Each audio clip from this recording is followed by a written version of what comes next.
Bismillahirrahmanirrahim. You all know that my name is Sir Akhtar Zuman and I have started YouTube channel for the benefits of you all students. Today I'm going to deliver lecture number 6, which is the most important and unique lecture, because you all know there's so many students, they have asked me a question. They said we are facing so many problems during our translation. So therefore I have taken a very real decision to take a class about a Urdu translation, that how you all people can make a translation very easily. So today class is about a translation class. Mostly the students, they are facing so many problems that how we can make a translation. So today I will teach you only 3 rules which are very important for the translation for each of you. But before starting a translation class, let me clear a few things for you people. Number 1 is subject, because without clearing a subject, you people can't do a translation on the right way. What is subject? Subject definition is a doer of an action is called subject.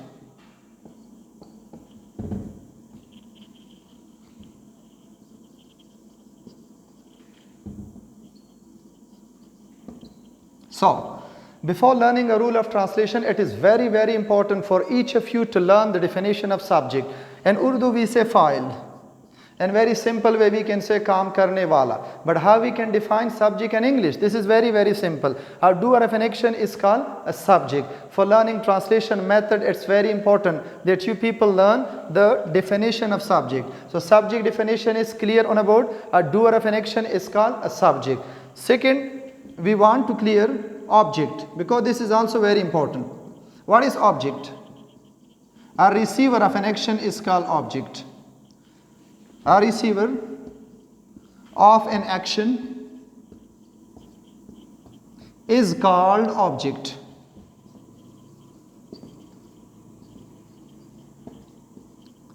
One is subject and one is object. What is subject? A doer of an action is called subject. What is object? A receiver of an action is called object. In Urdu you can say that काम करने वाला subject कहलाता है और जिस पर काम किया जाए वो object कहलाता है. अरबी में आप कह सकते हो कि फाइल इसका मतलब है subject, मफूल इसका मतलब है object. तो ट्रांसलेशन का तरीका सीखने से पहले आप लोगों ने ये सीखना है कि subject क्या है और object क्या है. तो आपके सामने definition मौजूद है. Subject को हम कैसे define करेंगे? A doer of an action is called subject. Object को हम कैसे define करेंगे? A receiver of an action is called object. अब सब्जेक्ट को हम लगाएंगे तो कैसे लगाएंगे? हर ज़बान के फ़िक्रे का पहला जो लफ्ज़ होगा वो सब्जेक्ट कहलाता है. हर ज़बान का पहला जो लफ्ज़ होगा फ़िक्रे में वो सब्जेक्ट कहलाता है. जैसे फॉर एग्ज़ाम्पल आप लोगों ने एक फ़िक्रा उर्दू में लिख लिया कि वो स्कूल जाता है. अब इस फ़िक्रे में पहला जो लफ्ज़ है वो क्या है? वो. तो हम समझ गए हैं कि वो इस फ़िक्रे में हमारे साथ सब्जेक्ट है. इस फ़िक्रे को अगर हम इंग्लिश में ट्रांसलेट करें तो कुछ यूँ हम लिखेंगे that he goes to school. अब अंग्रेज़ी के फ़िक्रे में पहला जो हर्फ, पहला जो लफ्ज़ है वो है ही. तो हम समझ गए हैं कि हर ज़बान के फ़िक्रे का जो पहला लफ्ज़ होगा वो सब्जेक्ट कहलाएगा. अगर इसको आप पश्तो में भी ट्रांसलेट करो, किसी और लैंग्वेज में ट्रांसलेट करो, तो हर ज़बान के फ़िक्रे का जो पहला लफ्ज़ होगा वो सब्जेक्ट कहलाएगा. इंग्लिश में हमने इसको कैसे डिफ़ाइन किया था? A doer of an action is called a subject. अब आप जान गए हो कि पहला जो लफ्ज़ है वो तो सब्जेक्ट है. अब उर्दू के फ़िक्रे में दूसरे नंबर पे आने वाला जो लफ्ज़ है वो ऑब्जेक्ट कहलाएगा. किस तरह? फ़िक्रा है हमारे पास कि वो स्कूल जाता है, तो इस फ़िक्रे में वो हमने क्या लिखा कि ये सब्जेक्ट है. अब वो ने काम किस चीज़ पे किया? स्कूल जाने पर. तो a receiver of an action हमारे साथ क्या है? अब ये हमारे साथ स्कूल है. तो हम समझ गए हैं कि उर्दू के फ़िक्रे में जो पहला लफ्ज़ है वो सब्जेक्ट है, दूसरा जो है वो ऑब्जेक्ट है. लेकिन इंग्लिश फ़िक्रे में रूल ज़रा थोड़ी से हटकर है, थोड़ी चेंज है. आप लोगों का पहला लफ्ज़ तो आप जान गए हो कि ये सब्जेक्ट है, लेकिन अंग्रेज़ी फ़िक्रे में जो आखिरी लफ्ज़ होगा वो ऑब्जेक्ट होगा. पहला जो लफ्ज़ है वो सब्जेक्ट, आखिर में जो आने वाला लफ्ज़ है वो ऑब्जेक्ट है. क्योंकि उर्दू में ये दूसरे नंबर पे आया हुआ लफ्ज़ ऑब्जेक्ट है, लेकिन इंग्लिश में जो सबसे एंड में आया है वो हमारे साथ ऑब्जेक्ट है. अब आप ट्रांसलेशन कैसे करोगे कि हम फ़िक्रों को ट्रांसलेट कैसे करेंगे? तो आप जब फ़िक्रों की ट्रांसलेशन करोगे, अक्सर आप लोगों ने देखा है कि उर्दू को हम इस राइट साइड से लिखते हैं, इंग्लिश को हम लेफ्ट साइड से लिखते हैं. अब आपसे किसी ने अगर ये कहा कि इस फ़िक्रे को ट्रांसलेट करो, तो आप लोग ट्रांसलेशन कैसे करोगे? ट्रांसलेशन करने के लिए आपने पहले तो सब्जेक्ट और ऑब्जेक्ट को सीख लिया. अब इसके अलावा आपने क्या सीखना है? ट्रांसलेशन करने का बहुत ही आसान तरीका है. जैसे मैं आपके सामने एक फ़िक्रा लिखता हूँ, अब उसको आप ट्रांसलेट कैसे करोगे? वही फ़िक्र हम रिवाइज कर रहे हैं कि ही गोज़ टू कॉलेज। अब ये इंग्लिश का एक फ़िक्र आपके सामने है, इसको आपने क्या करना है? उर्दू में ट्रांसलेट। तो इट्स वेरी सिंपल, ये बहुत ही सादा है, बहुत ही आसान है कि आपने वर्ड बाय वर्ड पहले इसको ट्रांसलेट करना है। तो पहला लफ्ज़ हमारे साथ है कॉलेज, उर्दू में भी कॉलेज है। टू की माने है को, गॉज से मुराद है जाता है। अब यहाँ पे हमारे साथ सब्जेक्ट कौन सा लफ्ज़ था? आपको मैंने स्टार्ट में, शुरू में, लेक्चर के शुरू में एक्सप्लेन किया कि हर ज़बान के फ़िक्रे का पहला आने वाला जो लफ्ज़ है वो सब्जेक्ट कहलाता है। तो यहाँ हम समझ गए कि यहाँ पे सब्जेक्ट हमारे साथ ही है। आपने सिर्फ सब्जेक्ट को उर्दू के फ़िक्रे के शुरू में लिखना है।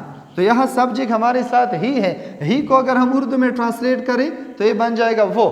तो आपके सामने ट्रांसलेशन वाज़ेह है कि वो कॉलेज को जाता है। हम और आप ट्रांसलेशन क्यों नहीं कर सकते हैं? क्योंकि आप इंग्लिश की ट्रांसलेशन इंग्लिश की साइड से कर दे, that is so difficult, that is very very difficult. तो आपने करना क्या है कि इंग्लिश का जो फ़िक्रा है वर्ड बाय वर्ड उसकी ट्रांसलेशन एक एक लफ्ज़ की माने आपने लिखनी है। फिर आपने सब्जेक्ट को छुपाना है और सब्जेक्ट को आपने राइट साइड से लिखना है। मैं आपको एक दूसरी मिसाल देता हूँ। आपके सामने अगर फ़िक्रा थोड़ा सा लेंथी आ जाए, यानी लंबा फ़िक्रा अगर आए, जैसे आपके सामने एग्जाम्पल है कि I am going to college और I am going to school. अब एक फ़िक्र आपको किसी ने दिया है कि इसकी ट्रांसलेशन आपने करनी है, तो कैसी? आपने पहले वर्ड बाय वर्ड इसकी माने लिखने हैं। स्कूल का मतलब इंग्लिश उर्दू दोनों में स्कूल, टू से मुराद है को, गोइंग से मुराद है जा रहा, एम से मुराद है हूँ। अब हमने सब्जेक्ट को क्या करना है? इसका जो माना है वो दाएं तरफ से लिखना है। तो सब्जेक्ट हमारे साथ कौन सा था? आई। तो आई का माना यहाँ पे क्या है कि मैं। अब देखो आपके सामने ट्रांसलेशन वाज़ेह है कि मैं स्कूल को जा रहा हूँ, यहाँ पे फुल स्टॉप आपने लगाना है। तो ट्रांसलेशन करने का आसान तरीका ये है कि आपने पहले इंग्लिश के एक पैराग्राफ को लेना है, एक फ़िक्रे को आपने लिखना है, वर्ड बाय वर्ड उसकी माने आपने लिखनी है, लेकिन सब्जेक्ट का माना आपने दाएं तरफ से लिखना है, दाएं साइड। तो आप लोगों ने जब भी किसी पैराग्राफ की ट्रांसलेशन करनी है, किसी एक दो फ़िक्रों की ट्रांसलेशन करनी है, तो आपने इस साइड से ट्रांसलेशन नहीं करनी है, क्योंकि इस साइड हमारे लिए इंग्लिश लिखने के लिए है। आपने जो ट्रांसलेशन करनी है तो वो इस साइड से होगी। ट्रांसलेट आपने वर्ड बाय वर्ड पहले फ़िक्रे को, पैराग्राफ को ट्रांसलेट करना है और सब्जेक्ट को आपने उठाना है, दाईं तरफ आपने लगाना है, तो ट्रांसलेशन खुद ब खुद बन जाएगा। तो ट्रांसलेशन करने के कुल हमारे साथ 3 तरीके हैं। आज की वीडियो में मैंने एक तरीका आपके सामने एक्सप्लेन किया, उम्मीद है कि आपको पसंद भी आया होगा। मेरे चैनल को इसी तरीके से सब्सक्राइब कीजिए।